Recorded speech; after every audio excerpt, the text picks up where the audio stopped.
people give to people.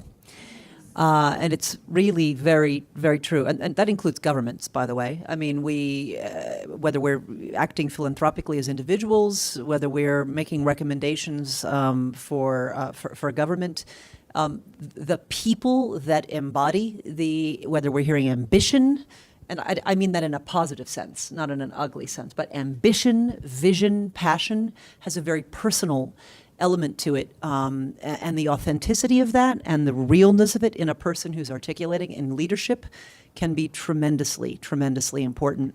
So it's very helpful to hear that about the bearing of soul. Esty, I'd love to turn to you next. And perhaps in your remarks, if you could just make sure you're drawing across the breadth that is your work as an advisor, as a board director, as a consultant, and as a philanthropist in your own right. Help this gathered group think, if you would, about what are some of the first principles that we should be focused on before we make the move to expanding the network, expanding the reach. What are some of the very first principles and perhaps even the lowest hanging fruit that shouldn't be forgotten as we go about doing our work for fund seeking, and especially for smaller organizations who may feel sometimes that their resources, whether it is their board, whether it's their circles of influence, aren't ones that can, quote, match what it is that the metropolitan regions have. What are your words of advice? Please take mine. Yeah. Thank you. Hello.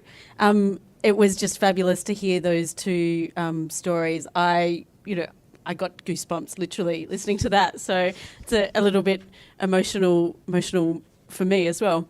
So if I can, maybe I should first just explain what my role is. So I've currently at Creative Partnerships Australia, and our organisation, we exist to build the capacity of artists and arts organisations to attract private sector funding. And so what I get in that role is that I get to see a lot of artists and arts organisations and talk with them about their experience and can provide advice and, some coaching as well. But that provides me with a great helicopter view of the industry, both within the urban centres and in the regions as well. I've sat on, or I currently sit still on the board of two small to medium arts organisations, one of which works in northern New South Wales and also in Illawarra and is based in those two locations.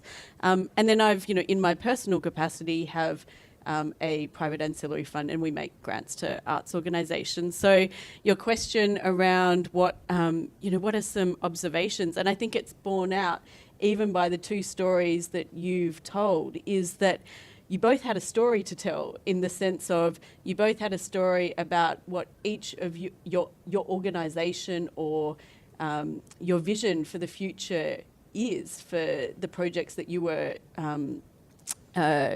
raising funds for. So you had a clear, vision that existed and a mission that existed beyond just we are delivering a music festival or, we are producing films in the region. And that's where it starts. It comes back to, do you know what we can call it a case for support, but do you know why you exist, not just what you do? And you might know in your heart why you exist, but are you able to articulate that? And it's interesting, that when I meet artists and arts organisations, that often people are still grappling with that, and it's an evolving thing, but it's important, I think, as an organisation, and I say that deliberately, as an organisation, to get clear on what that is. And when I say your organisation, that's not one single administrator or a single artist. It's unless of course you're an independent artist, but it's you together with your board, if you have one, of having that conversation and all being able to clearly articulate that. So, it starts with the mission and the vision. You asked, what the low-hanging fruit was, and I want to emphasise there are no quick wins in fundraising. I've never seen quick wins. You made it. You might have thought that, from what you said, the audience may have thought from what you said that perhaps, it's $40,000 in 4 weeks, that's doable. that was once you started to fundraise, but there's a lot of groundwork that goes on before that. And so, you might get lucky, you might be able to raise money really quickly without any legwork, and great. But actually, this is a long-term thing that you can plan for, and there are some steps that you can take and start doing even before you start asking for money. Asking for money is right at the end of it. So it's the getting clear on your mission and vision, and then it's about building connections, because, from, again, the story, even just the two examples that you've told, it's about, building relationships. And, if I reflect on some conversations that I've had with artists, particularly in arts organisations in regional areas, they often say to me, "Oh, but people where we live don't have money to give." That's fine. They're not necessarily going to be the ones that give to your organisation, but they're your biggest advocates, and they're your, network of influence, and they're the people that can tell your story for them. But the question is, are you having that conversation with them? And, it's building. You might have relationships with them, but do they understand what you're doing, and what conversation, what are you telling them about why you exist? Because they need to be able to tell that as well. So if I say what the low-hanging fruit is, there's one, knowing why you exist.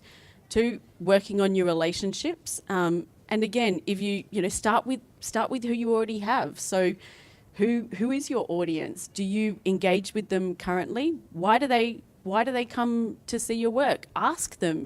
It's as much about listening as it is about asking, and understand, what the reason why they love and value your work, because then you can understand why they might want to give to your work as well. I'm covering quite a few points here. I do want to share. This is something that I've shared with each of the panel in our panel members in our conversation before I came on, and it's a quote that I love from my CEO Fiona Menzies, and it's because I experienced the same thing. As she says that artists and arts organisations always say, "Can't you just introduce us to a whole lot of rich people?" And her, and I get asked that as well. And they say, "Can you, organise maybe just a speed dating session or something like that?" And Fiona's response, and I love it, she says, I could, but it probably won't do, probably won't help, and it probably won't do anything, because, if you think about why you've given to, many people had said they'd given to a organisation in their lives. You think about why you do that. You don't give it to some random person that you meet once off. You do it because you love and value what they do. And it's finding the people that love and value what you do and building a relationship with them. And the people that love and value what you do are the people that already know about your work. They're the easy ones. And then you can find new people to bring on that. But start with who you've already got there. And the other quick win, it's I think there was a show of hands for people that have already asked for donations. So I'm assuming some of you have received donations as well.